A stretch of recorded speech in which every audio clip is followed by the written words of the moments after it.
오늘 말씀은 11년 동안 유다의 왕으로 있었으면서도 어떤 선한 기록 한 줄 남기지 못했던, 기억하십니까? 여호야김 왕의 대를 이어 왕위에 오른 그의 아들 여호야긴에 대한 말씀입니다.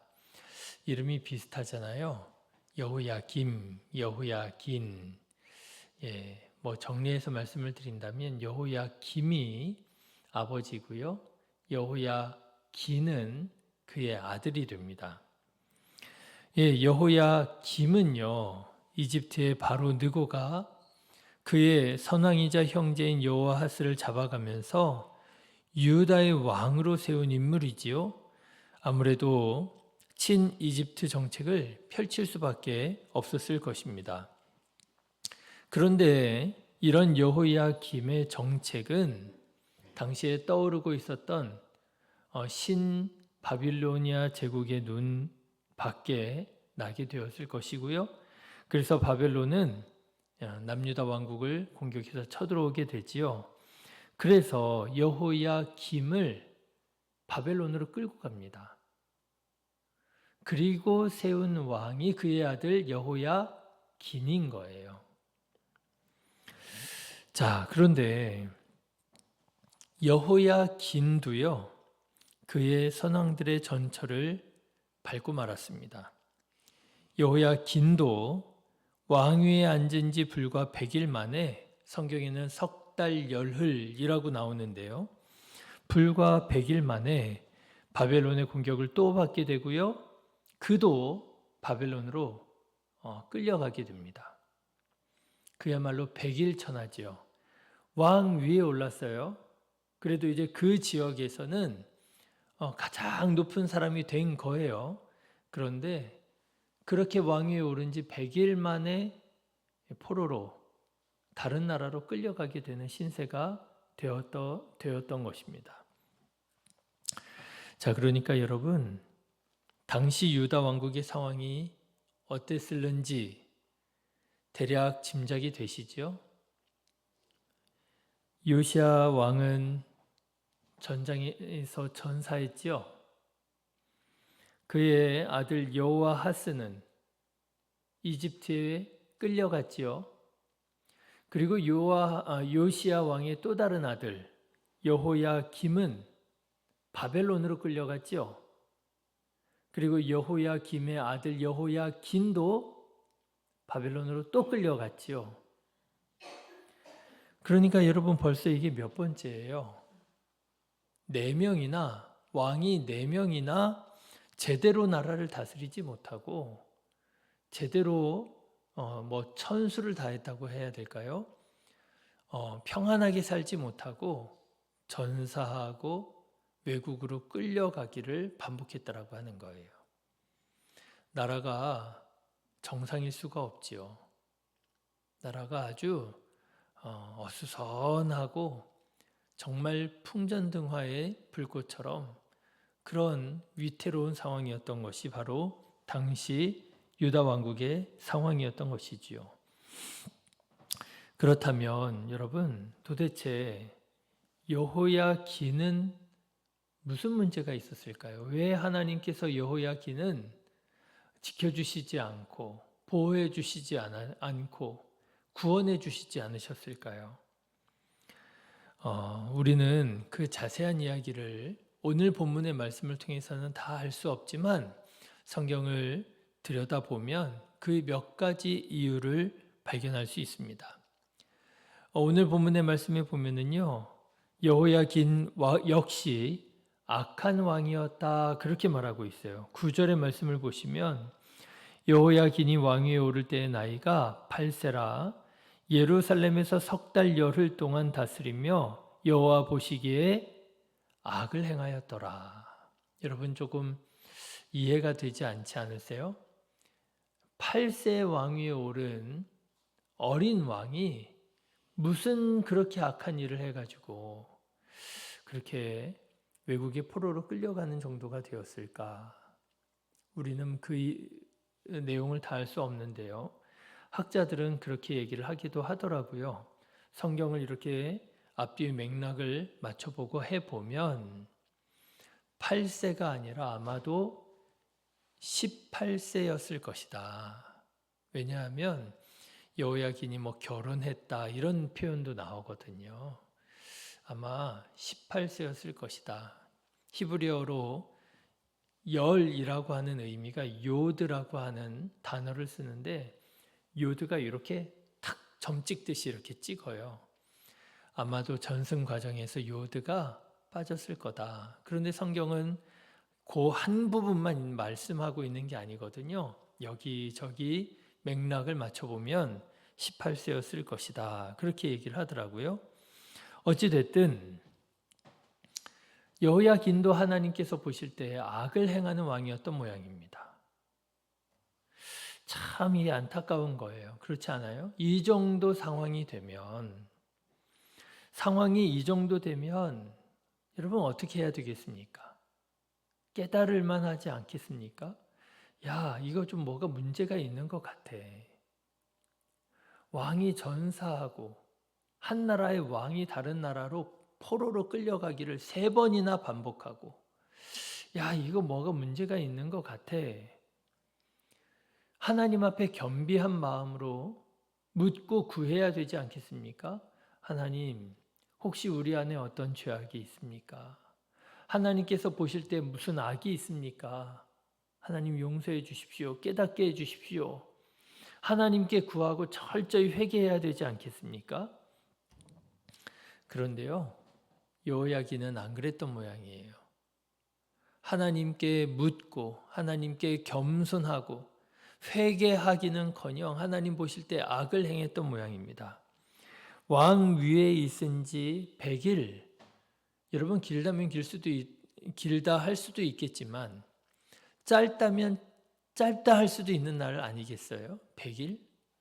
그런데요, 그 100일이면 하나님께서 여호야긴을 보실 때 충분했다라고 하는 거예요. 네가 이런 사람이로구나. 네가 어떻게 앞으로 이 왕위를 감당하겠구나. 하나님께서 보실 때 충분했다라고 하는 것이죠. 여러분, 여호야긴이 그 100일 동안 하나님께 어떤 모습을 보여드렸겠어요? 하나님, 나를 이 부족한 사람을 왕위에 앉혀주셔서 감사합니다. 내가 비록 어려운 상황이지만 최선을 다하여 이 나라를 하나님의 나라로 통치하겠습니다. 나에게 하나님의 지혜와 나에게 하나님의 능력을 주십시오. 그랬겠습니까? 아니었던 거죠. 왕위에 딱 올라서 앉아보니까 어땠겠어요? 다 자기 발밑에 있는 것처럼 보였겠죠. 자기 한마디면 사람들이 이리저리 왔다 갔다 하니까 자기가 대단한 사람이 된 줄 알았겠죠. 하나님 앞에 겸비한 게 아니라 사람들 앞에 교만하여 하나님 앞에 교만하여 자기 마음대로 통치하려고 했겠죠. 성경은 여호야긴이 어떻게 나라를 다스리려고 했는지, 어떻게 하나님 앞에서 악한 왕이었는지를 이곳 저곳에서 몇 가지 단서를 보여주고 있습니다. 그 첫 번째 단서가 에스겔 19장에 나와요. 여러분 에스겔 19장 6절 7절의 말씀을 제가 읽어드릴 텐데 여러분 한번 잘 들어보실래요? 젊은 사자가 되매 여러 사자 가운데에 왕래하며 먹이 물어뜯기를 배워 사람을 삼키며 그의 궁궐들을 헐고 성읍들을 부수니 그 우는 소리로 말미암아 땅과 그 안에 가득한 것이 황폐한지라. 여기서 말하는 젊은 사자가 바로 여호야긴이에요. 여호야긴이 젊은 사자가 되매 이제 왕 위에 앉았다라고 하는 거예요. 그랬더니 어떻게 했다는 거예요? 물어뜯기를 배워가지고요. 사람을 물어뜯더라는 거예요.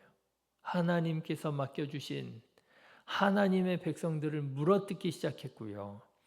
그의 궁궐들을 헐고 성읍들을 부수어서 어떻게 했다는 거예요?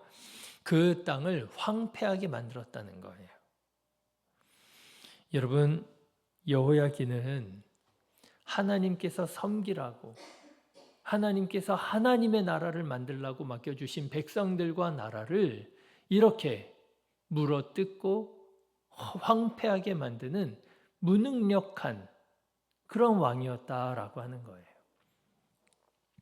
그러니 여러분, 하나님께서 보실 때 그가 쓸모가 있겠어요? 쓸모가 없겠어요? 하나님의 나라를 잘 통치하라고 세워놨더니 쓸모가 없는 인생인 것이죠. 그래서 여러분, 하나님께서 여호야긴을 보실 때 그는 어떤 모습으로 보였느냐? 천하고 깨진 그릇으로 보였다는 거예요. 예레미야 22장 28절에도 이 여호야긴에 대한 하나님의 마음이 나옵니다. 제가 읽어드릴 테니 여러분 잘 들어보세요. 이 사람 고니야는 천하고 깨진 그릇이냐 좋아하지 아니하는 그릇이냐 어찌하여 그와 그의 자손이 쫓겨나서 알지 못하는 땅에 들어갔는고. 여기에서 말하는 고니야가 바로 여호야긴을 말하는 거예요. 하나님께서 여호야긴을 보실 때 어땠다고요? 천했다는 거예요. 깨진 그릇과 같았다는 거예요. 그래서 하나님께서 좋아하시지 않으셨다라고 하는 거예요. 왜요? 천박하고요. 쓸모가 없다는 거예요. 깨어져 버렸으니. 그거 어떻게 쓰겠습니까? 오히려 그 그릇을 사용하는 사람의 건강을 해하게 되는 것이지요. 소소한 이야기인데 엊그제 교역자 회의가 있어서 지방 목사님들을 만나게 되었습니다. 지방 목사님들 만나가지고 얘기를 하고 있는데 좀 그래도 가까이 지내는 후배 목사님이 손이 이렇게 붕대를 크게 감고 있는 거예요. 그래서 어떻게 된 일이냐고, 왜 붕대 감았냐고, 뭐 다쳤냐고 그랬더니 그 목사님이 그 설거지를 하는데 이 그릇이 깨져 있었던 모양인가 봐요. 설거지를 한다고 이렇게 쫙 잡고 돌리다가 깨어진 그 날카로운 면에 베었는데 너무 깊이 베어가지고 지혈이 안 돼가지고 꿰맸다는 거예요. 손가락을 7바늘인가. 여러분, 아무리 좋은 그릇이라 할지라도 깨어지면은요 버려야 되겠더라고요. 아무리 비싼 그릇이라 할지라도요 깨어지면은요 못 쓰겠더라고요. 쓸모가 다한 것이더라고요. 사용하는 사람을 다치게 하더라고요. 여러분, 누가 그랬다는 거예요? 여호야긴이 그랬다라고 하는 거예요. 하나님께서 보실 때 천한 것이었고요. 깨어진 그릇이었고요. 그래서 기뻐하지 않으셨다라고 하는 거예요. 오히려 잘 섬기라고 맡겨준 하나님의 백성들을 물어뜯고요. 하나님께서 맡겨주신 하나님의 나라를 황폐하게 만드는 그런 왕이었다라고 하는 거예요. 그래서 그는 결국 불과 100일 만에 너무 안타깝지 않으세요? 100일 만에 그는 바벨론으로 끌려가게 되는 그런 운명을 맞게 됩니다. 저는 오늘 말씀을 묵상하면서 하나님께서 우리들의 삶을 보실 때 우리들은 어떤 인생일까? 어떤 모습으로 보여질까? 그런 생각이 들었습니다. 하나님께서 우리들의 삶을 보실 때에도 혹시 천하고 깨어진 그릇처럼 하나님께서 좋아하시지 않는 것은 아닐까? 하나님께서 맡겨주신 사명을 우리가 제대로 감당하지 못하고 사명 잘 감당하라고 달란트를 주시고 은사를 주시고 직분을 주셨는데 그것 가지고 나 자신을 드러내면서 살아가고 있는 것은 아닌가? 사랑하는 성도 여러분, 하나님께서 보실 때 귀하고 그리고 깨어지지 않은 쓸모 있는 사람이 되시기를 주님의 이름으로 축원합니다. 쓸 데가 있구나. 쓸모가 많구나. 내가 너를 여기에다 좀 썼으면 좋겠다. 여러분, 하나님께서 우리들을 보실 때 막 어디에다 써야 되겠는데 어디다 쓰면 좋을까? 막 이런 생각이 들어야 되지 않겠어요? 그렇죠? 하나님께서 우리를 보실 때 이거 못 써먹겠는데? 이거 큰일 나는 거잖아요. 제가 어려서 들은 얘기 중에 참 이렇게 마음에 남는 그 말이 있어요. 그리스도인은 목숨으로 사는 게 아니라 사명으로 사는 거래요. 그렇죠? 그리스도인은 목숨으로 사는 게 아니라 사명으로 사는 거래요. 그래서요, 그리스도인은 사명을 다 감당하면 목숨이 붙어 있다 할지라도 어쩌면 그게 사는 게 아닌 거죠. 어쩌면은요, 그리스도인은요, 사명을 감당하지 않으면 목숨이 붙어 있다 할지라도 그게 사는 게 아닐 수도 있다라는 거죠. 또 이렇게도 말씀드릴 수 있어요. 아무리 극악의 상황에 처해 있다 할지라도 그리스도인에게 사명이 있으면은요, 하나님께서는 그 사람을 반드시 지켜주신다는 거예요. 쓰셔야 되잖아요. 그래서 제가 어렸을 때 아주 뭐라 그래요? 제가 좀 교만하게 하나님 보실 때 얼마나 하나님께서 가소롭게 여기셨을까 싶은 생각을 하고 살기도 했어요. 막 위험한 줄 모르고. 왜냐하면 제 안에 그런 생각이 있었거든요. 하나님께서 나를 사용하실 거면 나를 여기서 죽게 내버려 두시진 않을 거야. 막 이러면서 되게 위험한 짓도 많이 했었어요. 여러분, 하나님께서 보실 때 내가 너를 좀 써야 되겠다. 너 쓸모가 있다. 하나님 나라를 위해서 내가 너를 좀 사용해야 되겠다. 여러분, 하나님께서 보실 때 그런 마음이라면 하나님께서 우리를 지켜주시고 능력도 더해 주시고 또 하나님께서 하나님의 영광을 보여주시지 않으시겠어요? 그런데 하나님께서 보실 때 이거 못 써먹겠다. 오히려 너무 많은 사람들을 다치게 하고 아프게 하네. 하나님의 영광을 가리우네. 그러면 여러분 그건 이제 사는 게 아닐는지도 모르겠어요. 사랑하는 성도 여러분, 하나님께서 우리들의 삶을 보실 때 우리는 어떤 인생일까요? 정말 바라기는 연세, 나이랑 상관없이 너는 아직 내가 좀 써야 될 때가 있어.